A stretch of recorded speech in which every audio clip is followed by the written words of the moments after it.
Hey everybody, just down here in the garage today. We are working on the 1967 Cub Cadet 123 today. Going to be taking the air cleaner and carburetor assembly off. I am going to pick up a new carburetor for the tractor tomorrow. The one on this one, the throttle shaft is badly worn, and the tractor appears to be sucking air down through there now where it's not supposed to be because it no longer runs, and the throttle shaft being badly worn needed attention anyways because the tractor just didn't run well. It surged and you couldn't keep the throttle in one position, so we're going to get that addressed and put a plow on it for the winter. I will probably use this as my main plow tractor for the winter time, depending on how it runs. As you saw in one of my earlier videos, I also put a plow on the 1964 Cub Cadet 100, so definitely want to get one on this one as well, just to have a backup in case it's needed. So not going to film actually taking the carburetor off. It's a little bit cold down here in the garage, and don't want to leave the camera out here, so I will get it off and I will show you guys what we're dealing with after I get it off. Okay, and we're back. I got the carburetor off the 123. If you can see the blue tape there on the block, I had taped up where the carburetor bolts on to keep any dirt or debris or anything from getting inside the engine there. Got the fuel drained out. I'm going to see if it's good or not. If it is, I'll strain it and put it back in the tractor when I get it back together. If not, I've got some fresh I'll put in it.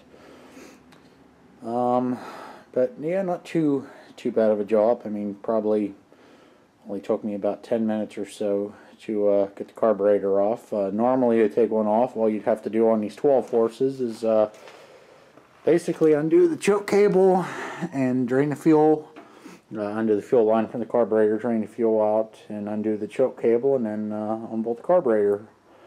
So also, you got to unbolt it from the governor arm sticking up behind the muffler there. But yeah, not too bad of a job. I'll take you up to the main garage here and show you the carburetor sitting on the workbench and show you why we are replacing it. Okay, here's the carburetor here.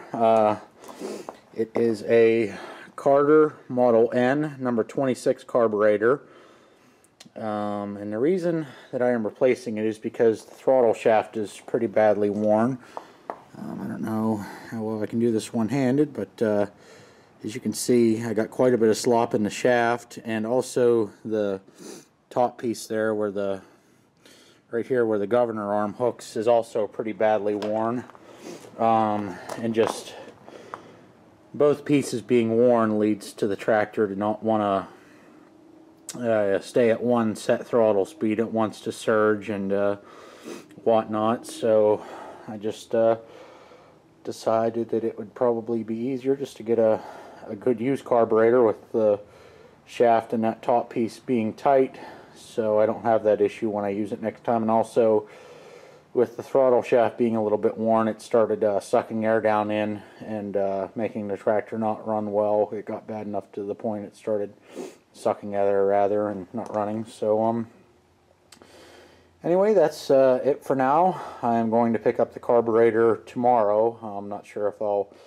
get it back together tomorrow or not. Just depends on what time I get home. But I will keep you updated, and stay tuned for part 2, and we'll have her together and back running. So thanks for watching.